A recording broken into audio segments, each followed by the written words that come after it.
Next topic जो आता है वो है factors reshaping and redesigning management purpose and फिर हम परफॉर्मेंस एंड रिवॉर्ड परसेप्शंस करेंगे। बेसिकली क्या फैक्टर्स आज की डेट में मैनेजमेंट के पर्पस वगैरह को इफ़ेक्ट कर रहे हैं या क्या क्या फैक्टर्स हैं, बहुत ये अब बेसिकली नेक्स्ट चैप्टर शुरू हो गए। ग्लोबलाइजेशन, जैसे मैंने बताया कि मतलब बेसिकली ये सारे जो वर्ल्ड की कंट्रीज़ हैं वो धीरे धीरे कनेक्टेड होती जा रही है। World is becoming a global village कि इट इज़ इंटरकनेक्टेड। अब बाउंड्रीज़ जो है वो ख़त्म हो रही है, तो कोई वहाँ लंदन से यहाँ बिज़नेस करना चाहे, अपना यहाँ कुछ सेट करना चाहे तो वो कर सकते हैं, है ना, ऐसा नहीं है। सो ग्लोबलाइजेशन की वजह से it's a major major factor जो कि मैनेजमेंट का क्या पर्पज़ है, मैनेजमेंट कैसे बिहेव कर रहा है, कैसे फंक्शन कर रहा है, वो डिपेंड करता है। सो जैसे ऊपर भी बताया था ग्लोबल कंपटीशन भी आ रहा है। सो वो सब चीज़ें ध्यान में रख के अब मैनेजमेंट को एक्ट करना पड़ रहा है, hence it is a major factor. Internationalization की बहुत सारी इंडियन फर्म्स जैसे इंटरनेशनल जा रही हैं, जैसे वहाँ की कोई फर्म है वो उसके लिए इंडिया इंटरनेशनल होगा तो वो यहाँ आ रही है। सो इंटरनेशनलाइजेशन इज़ कि आप जिस कंट्री में हो, आपकी होम कंट्री, उससे बाहर जाके आप अपना बिजनेस अगर सेट कर रहे हो या वहाँ पे बिजनेस चला रहे हो, then that is internationalization. Digitalization and changes in technological environment कि डिजिटल क्या है, आज का ज़माना डिजिटल क्यों बोलते हैं, because you are going digital in the sense the transactions, the information exchange, the communication, all that is happening on a platform which is not the real time pen and paper anymore, right? It is going digital, यानी going online, businesses online हो रहे हैं आजकल, all that e-commerce, it will come under this. Then workforce diversity, ये सब हम detail में करेंगे, ठीक है, डोंट वरी। वर्कफोर्स डाइवर्सिटी यानी कि आप जिस ऑर्गेनाइजेशन में काम कर रहे हो वहाँ पे जो लोग हैं वो अलग अलग बैकग्राउंड से आ रहे हैं, अलग अलग उनका caste, colour, religion, gender, sexual orientation, वो सब डिफरेंट है। तो कैसे आप उनसे डील कर रहे हो जब वो एक ही जगह, एक ही रूफ के अंडर वर्क कर रहे हैं, that is work force diversity. This is again factor, major factor. Values and ethics, ये भी हम डिटेल में करेंगे। What are values, what are ethics, business ethics क्या हैं, क्यों बिजनेस एथिक्स फॉलो करने चाहिए। इनोवेशन एंड क्रिएटिविटी, ये तो हर जगह आ ही रहा है, इसको भी डिटेल में करेंगे। कैसे एंटरप्रेन्योरशिप एक मेजर बन के इम्पॉर्टेंट चीज़ बन के आ रही है आजकल, क्यों इतना वो ट्रेंड में है एंटरप्रेन्योरशिप, स्टार्टअप्स, ये सब क्या चल रहा है। So will discuss this one by one. We are starting with internationalization. Next topic, internationalization क्या होता है। जब कोई ऑर्गेनाइजेशन अपनी होम कंट्री के बाहर ऑपरेट कर रही है, that is internationalization. Why one is going international, क्यों जा रहे हैं इंटरनेशनल, क्यों करना है बिजनेस इंटरनेशनल। डेफिनेटली जब आप डोमेस्टिक मार्केट में हो, आपकी रेंज लिमिटेड है, आपके नंबर ऑफ कस्टमर्स लिमिटेड हैं। कोई भी ऑर्गेनाइजेशन क्यों चाहेगी वो लिमिटेड उस कस्टमर बेस में वर्क करे जब वो जा सकती है एक बहुत वेरिड, बहुत डाइवर्स और बहुत large huge number of audience, number of audience नहीं बोलेंगे, number of people, major audience जो उसकी बन जाएगी। सो वो पोटेंशियल है जब उसमें, तो क्यों नहीं, right. So what is the reason of going international, that why not, when one has the potential कि वो अपने डोमेस्टिक मार्केट से बाहर जा सकती है, so why not. So less growth potential in the domestic market. Firm aspects that it's innovative products will flourish in, मतलब बाहर जाके अगर फर्म को लग रहा है कि हाँ भाई मेरे प्रोडक्ट्स जो है वहाँ पे बहुत काम आएंगे लोगों को। जैसे इंडिया में बहुत होता है ना कि इंडिया वाले बोलते हैं यार कि फॉरेन में ये चला गया ना इन्वेंशन इंडिया का, तो बहुत चलेगा क्योंकि वहाँ नहीं है वो चीज़। तो अगर ऐसा लग रहा है so one will go international, so that is internationalization. Then इसलिए भी जा रहे हैं क्योंकि ईजी हो गया जाना, है ना, ये भी एक बहुत बड़ा रीज़न है कि people are going because it's easier to go now, क्योंकि एडवांस इतनी हो गई है technology. Then government of home country में गिव द इंसेंटिव्स, क्योंकि ऑब्वियसली गवर्नमेंट चाहती है फॉरेन एक्सचेंज आए। उसके लिए वो बोलेंगे कि तुम इंसेंटिव्स देती है ना जैसे बिजनेसेस को कि हाँ तुम ग्लोबल जाके वहाँ जाके बिजनेस करो, इंडिया से बाहर जाके अपना एक्सपैंड करो। Firm wants to expand the surplus, मतलब फर्म के पास ज़्यादा पैसा पड़ा है बेसिकली, तो बोलेगी कि हाँ तो चलो बाहर एक्सपैंड कर देते हैं अपना बिजनेस। सो ये सब रीज़न है कि क्यों इंटरनेशनल लेंगे। देखो ये सब बहुत कॉमन सेंस की चीज़ें हैं, अगर तुम्हें पढ़ के लग ही रहा होगा, है ना। सो इसमें कोई भी हार्ड एंड फास्ट वो नहीं होते कि हाँ यही पॉइंट्स हैं यही लिखने हैं। You just have to know कि हाँ ऐसे होता है ऐसे होता है, you will write in exams, there is no big deal. Benefits क्या है इंटरनेशनलाइजेशन? अब तुम इंटरनेशनल जा रहे हो, क्या होगा? एक तो कॉस्ट रिडक्शन होगा। क्यों? क्योंकि तुम्हारा स्केल बढ़ गया ना। काम का स्केल जब बढ़ जाता है तो कॉस्ट, ओवरऑल कॉस्ट कम हो जाती है। क्यों? इकोनॉमीज ऑफ स्केल पढ़ रखे तुमने? क्या होता है इकोनॉमीज ऑफ स्केल? मान लो मेरे को एक पेन बनाना है।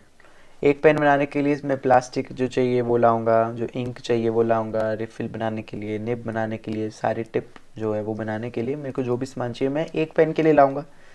वही सामान में जो लाया हूँ एक पेन के लिए, उससे 10 पेन बन सकते थे, लेकिन मुझे एक ही बनाना था, तो मेरी कॉस्ट पर पेन ज़्यादा पड़ी।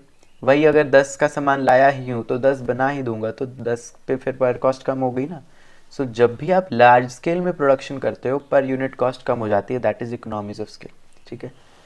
हाँ, तो ये बेनिफिट है। देन वाइड कस्टमर बेस, ये तो इंटरनेशनल जाओगे तो ऑडियंस बढ़ रही है तुम्हारी, प्रॉफिट बढ़ रहा है तुम्हारा, नई टेक्नोलॉजी मिलेगी बाहर जाके, हो सकता है उनकी टेक्नोलॉजी तुम अपना लो, ज़्यादा टैलेंट मिलेगा, हो सकता है बाहर के लोग तुम्हें मिले, यार ये तो टैलेंटेड बंदे हैं, मैं अब इनको अपने साथ जोड़ लेता हूँ। जितने ज़्यादा लोगों से मिलोगे उतने ज़्यादा तुम्हें पता चलेगा चीज़ें, उतना ज़्यादा टैलेंट तुम रिक्रूट कर सकते हो अपनी ऑर्गेनाइजेशन में। ब्रांड वैल्यू, रेपुटेशन, कंपेरेटिवनेस, ये तो है ही ना। कोई भी ऑर्गेनाइजेशन बोलते कि हाँ यार ये लंदन तक है इसके ब्रांचेस, तो उसकी ब्रांड वैल्यू थोड़ी बढ़ जाती है। फिर आता है चैलेंजेस, इश्यूज इन इंटरनेशनलाइजेशन की। तुम अगर इंटरनेशनल जा रहे हो तुम्हें कुछ इश्यूज फेस करने होंगे। वो क्या इशू है भैया? एक तो तुम किसी और कंट्री में जा रहे हो तो वहाँ का culture, language barrier, psychic distance बोलते हैं इसको, है ना। बहुत सारे फैक्टर्स होते हैं कल्चर वगैरह कि एक गैप वो रह ही जाता है कि, है ना, अपनी अपना देश अपना ही होता है इसको बोलते हैं। सो वहाँ पे जाके वो बैरियर्स को ओवरकम करना इज़ अ चैलेंज। बाहर सेटअप करना इतनी आसान चीज़ नहीं होती। Difficulty in managing the international workforce, जो तुम अब यहाँ से थोड़ी पूरी लेबर इकट्ठे लेके जाओगे वहाँ, कहाँ कुछ यहाँ से भी लेके जाओगे, बट कुछ ना कुछ वहाँ पे तुम्हें हायर करने ही पड़ेंगे। तो वहाँ की वर्कफोर्स से काम निकलवाना इज़ अ टास्क, चैलेंज है। लोकलाइजिंग दी प्रोडक्ट्स, बेसिकली क्या, जैसे आप इंटरनेशनल जा रहे हो, वहाँ की मार्केट, वहाँ के लोग अलग हैं, वहाँ की मार्केट में जैसा चलता है, वहाँ के लोग जैसा काम खाते हैं पहनते हैं, उस हिसाब से तुम्हें अपना प्रोडक्ट करना पड़ेगा, है ना। जैसे मैकडोनल्ड्स है, उसका किसी और कंट्री का menu will be certain different from जो उसका मेन्यू इंडिया में है, क्योंकि जैसे इंडिया में ये मैं आलू टिक्की ये सब ये बाहर थोड़ी खाएंगे। सो इट्स लाइक इंडिया में जिन्हें पता है कि लोग क्या पसंद करते हैं, उस हिसाब से उन्होंने मॉडिफिकेशंस लाई to adapt to the local market of India. So इसी तरीके से अगर हम किसी फॉरेन कंट्री में जा रहे हो तो हम उनके लोकल्स के हिसाब से, उनके टेस्ट एंड प्रेफरेंसेस के हिसाब से अपने ऑर्गेनाइजेशन में मॉडिफिकेशंस लाएंगे। So that is localising the product. Tax regulation, अब वहाँ का टैक्स कितना है उस हिसाब से वो रेगुलेशंस, या गवर्नमेंट पॉलिसीज़ क्या है वहाँ की, पॉलिटिकल फैक्टर्स, गवर्नमेंट किसकी है क्या है, वो भी फैक्टर्स बहुत मायने रखते हैं।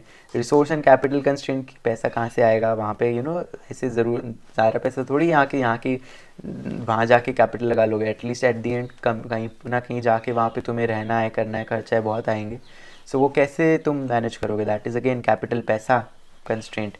इंफ्रास्ट्रक्चर इशूज़, वहाँ की बिल्डिंग कहाँ से लोगे, कौन सी पे लेना चाहिए, यहाँ तो सबको पता है कि हाँ यहाँ ले लिया वहाँ ले लिया, वहाँ पे जाके कुछ आइडिया नहीं होगा, तो you have their is a constraint कि इंफ्रास्ट्रक्चर कैसे बिल्ड करोगे, है ना। कि मान लो कोई, अगर तुम्हें कुछ बनाना भी है, मान लो किचन तक बनानी है, तो उसके लिए प्लम्बर तक तुम्हें नहीं पता कि कौन कहाँ कैसे मिलेंगे। सो that is a task, issue, challenge, जो भी बोलो। ओके देन इसके बाद आता है एक topic, handling performance and reward perceptions in internationalisation. कि तुम जो वर्कफोर्स लगाओगे, कुछ वर्कफोर्स यहाँ से लेके जाओगे, कुछ वर्कफोर्स वहाँ की लगाओगे, तो उनको कितना रिवॉर्ड या कॉम्पनसेशन, उनको कितने पैसे देने हैं, कैसे किस हिसाब से देने हैं, that you have to think. And वो देख पढ़ते हैं इसको, फिर समझ में आएगा। देखो मैं ये थोड़ा चेंज कर लूँ। Okay, compensation for relocating the managers, कि मान लो यहाँ से कहीं वहाँ लेके जा रहे हो तो बेसिकली तुम रीलोकेट करो, है ना। कि मान लो मैं इंडिया से लंदन गया हूँ कुछ बिज़नेस सेटअप करने, कुछ लोग मैं लेबर या मैनेजर्स इंडिया से लेके जाऊँगा। सो जो मैं इंडिया से लेके जा रहा हूँ, basically I am relocating them from India to London. So उनके लिए कॉम्पनसेशन क्या है, मॉनेटरी या नॉन मॉनेटरी इंसेंटिव्स तो दूंगा ही, कि हाँ तुम मेरे साथ वहाँ चल रहे हो, इंसेंटिव ले लो। कॉस्ट बेनिफिट एनालिसिस करना पड़ेगा कि हाँ मेरे को यहाँ पे ले जाके कितनी कॉस्ट देनी पड़ेगी और उनसे बेनिफिट मेरे को कितना है। मान लो मेरे को महंगा पड़ रहा है यहाँ से लेबर ले जाना, वहाँ पे लेबर सस्ती है। वैसे तो ऐसा नहीं है, इंडिया की labour is but any how I am just say कि यू हैव टू एनालाइज कि कॉस्ट कितनी लग रही है, बेनिफिट कितना आ रहा है। यहाँ पे एक मॉडल आता है हॉफस्टीड मॉडल। हॉफस्टीड मॉडल क्या है? Power distance index. थोड़ा सा एक चीज़ है ये, ठीक है, तुम्हें अजीब लगेगी बट सुन लो। Hofstede model is basically power distance index. ये इंडेक्स क्या बताता है कि किसी भी ऑर्गेनाइजेशन का कोई मेंबर है जो कि थोड़ा कम पावरफुल है, बेसिकली सुपीरियर सबॉर्डिनेट्स होते हैं ना, तो कोई मान लो सबॉर्डिनेट है तो वो कितना अपने आप को एज अ सबॉर्डिनेट एक्सेप्ट कर रहा है ना, कि हाँ मैं सबॉर्डिनेट हूँ और वो सुपीरियर है मेरे से। बेसिकली एक्सेप्ट करना कि तुम्हारे पास कम पावर है और किसी और के पास ज़्यादा है, ये कितना इजीली उसने एक्सेप्ट कर लिया, this is power distance index. यानी कि मान लो कोई सबॉर्डिनेट है, बहुत इजीली उसने एक्सेप्ट कर लिया कि हाँ ऑर्गेनाइजेशन की हायरार्की है, मैं सबॉर्डिनेट हूँ, मेरे ऊपर सुपीरियर है। तो अगर उसने अच्छे से एक्सेप्ट कर लिया, बेसिकली जो वो मैनेजर है जिसने वो एक्सेप्ट करवा लिया कि हाँ उसको मना लिया, या वो ऐसा लाया है बंदा जिसने एक्सेप्ट कर लिया, तो उस मैनेजर को थोड़ा वो दिया जाता है ना, कि वो मैनेजर यार है तो इसमें तो बहुत रौब है कि इसने ये मनवा लिया इसको या ऐसे काम करवा लेता है। सो उस मैनेजर को फिर वो दे देते हैं पावर स्टेटस, दे देते हैं कि हाँ एज एन इंसेंटिव इसको हम पावर या स्टेटस ज़्यादा दे रहे हैं बिकॉज ये काम निकलवाना जानता है। समझ गए? तो that is basically power distance index, Hofstede model है।